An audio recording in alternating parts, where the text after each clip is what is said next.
नमस्कार, आप देख रहे हैं सूत्रों की खबर और मैं हूं आपके साथ गुंजन। आज की खास खबर की ओर चलते हैं। राष्ट्रीय शिक्षा नीति 2020 के अंतर्गत भारतीय ज्ञान परंपरा विविध संदर्भ विषय पर 2 दिवसीय कार्यशाला का आयोजन 27-28 फरवरी 2024। इस विषय पर मुख्यमंत्री डॉक्टर मोहन यादव ने पत्रकारों से चर्चा में बताया कि 2 दिवसीय कार्यशाला हमारे उच्च शिक्षा विभाग हिंदी ग्रंथ अकादमी के द्वारा आयोजित की गई थी। महामहिम राज्यपाल मंगूभाई पटेल और मैं स्वयं और उच्च शिक्षा मंत्री हमने उद्घाटन पर्व पर भाग लिया। मुझे इस बात की प्रसन्नता है कि धीरे धीरे हमारी उच्च शिक्षा नीति लगभग चौथे वर्ष में प्रवेश कर रही है और उस नाते से आने वाले समय में भारतीय ज्ञान की कई सारी विधाओं को अलग अलग सब्जेक्ट के माध्यम से विद्वानों को लेकर उच्च शिक्षा विभाग इस दिशा में ठोस कदम उठाए। आगामी शैक्षणिक सत्र में इसकी अत्यंत आवश्यकता होगी। मुझे इस बात का संतोष है कि विभाग बहुत अच्छे से अपना कार्य कर रहा है।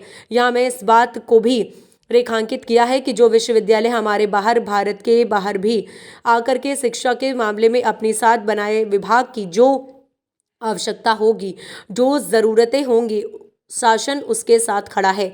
मैं एक और बात आपको बताना चाहूँगा कि उच्च शिक्षा विभाग के हमारे सभी जिनको विश्वविद्यालय की श्रेणी में लिया गया, खास करके शासकीय विश्वविद्यालय के शैक्षणिक जगत के अंदर की जो कठिनाइयां हैं उसको भी पूरा करने का सरकार ने निर्णय लिया है और अब हमारे कुलपति तो कुलगुरु कहलन लगे हैं। मुझे इस बात का संतोष है कि उच्च शिक्षा विभाग अपनी शाखा बनाता जा रहा है। मेरी अपनी ओर से सभी को बधाइयाँ।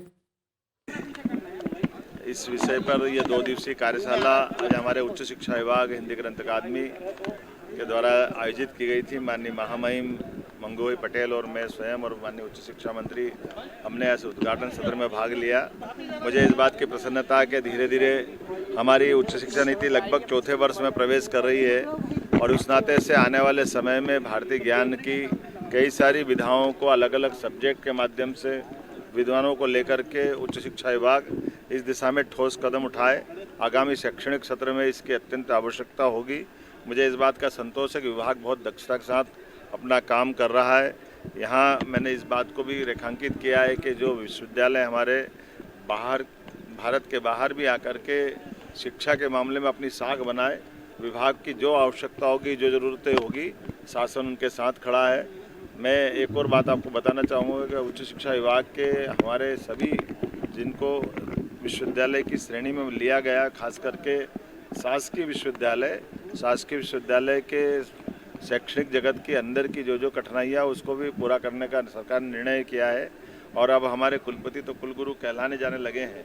मुझे इस बात का संतोष है कि उच्च शिक्षा विभाग लगातार अपनी साख बनाता जा रहा है। मेरी अपनी ओर से बधाई।